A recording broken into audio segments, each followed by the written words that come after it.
Biden and the Democrats want to raise the debt ceiling, and McCarthy and Republicans don't want to do it. We're not going to talk about the politics of it.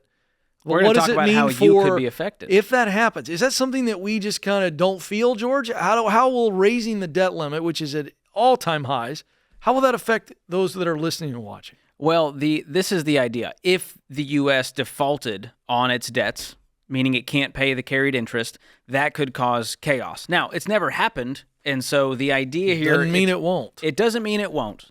The chances of them raising the debt ceiling... probably pretty high because they keep doing it every year. They just keep raising the credit limit even though we're this broke. Is a showdown. This is a negotiation. Absolutely. So if you're confused as to what this all amounts to, the debt ceiling is the amount the U.S. government can borrow to honor its spending obligations. And here's how it affects you. So, by the way, the debt ceiling limit was $31.4 trillion, and we reached it. So, reach for the stars, Ken. At least we hit a goal there. Yeah. That's sad. And so here's the few ways you could be impacted, America, by the debt ceiling crisis. Number one is the stock market. The stock market does not like uncertainty, and defaulting on our debts would cause the stock market to plunge. Estimates, Chief Economist Mark Zandi said, could plunge by 1/3 and erase $15 trillion in household wealth. Yeah, that hurts. That's scary. Yep. That could affect a lot of people, affect a lot of your retirement savings. We do not like that. The other thing it could affect is the cost to borrow. And so a default would push interest rates even higher. So the cost to borrow homes, to get that car loan, your credit card interest rates, it would explode. It would cause mayhem. The silver lining there is I hope it stops people from borrowing more money. So there you go. The last thing it could affect is Social Security and Medicare. So the debt limit fight poses several risks to these seniors who are on Social Security, Medicare.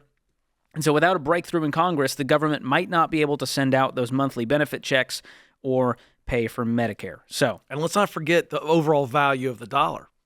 That's true. The dollar has been strong over the last year. It could hurt the value. It's already dropped pretty precipitously over the last couple of days, and that, again, affects overall inflation. And it'll hurt GDP. It'll hurt our standing globally. So it's a complete mess. And I'm just going to put this out there. We're going to get back to the phones. And it could, because you, the people, have the power to get these bums' attention in D.C. Because your governor... In most states, they have to balance the budget. Many states. It's a constitutional requirement for the state to to balance its spreadsheet. I get so angry talking about it, I can't talk.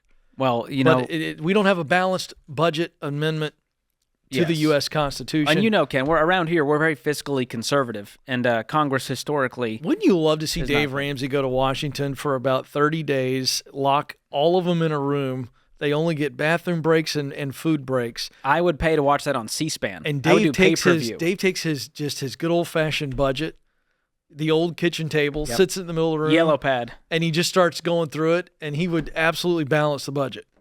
I believe it. I know he would. I'm not kidding you. I mean, he really could. Would Dave darken the doors of that building? That's the question. No. I don't think he has any interest. He wouldn't last 30 minutes up there, much less 30 days that it would take. But there you go.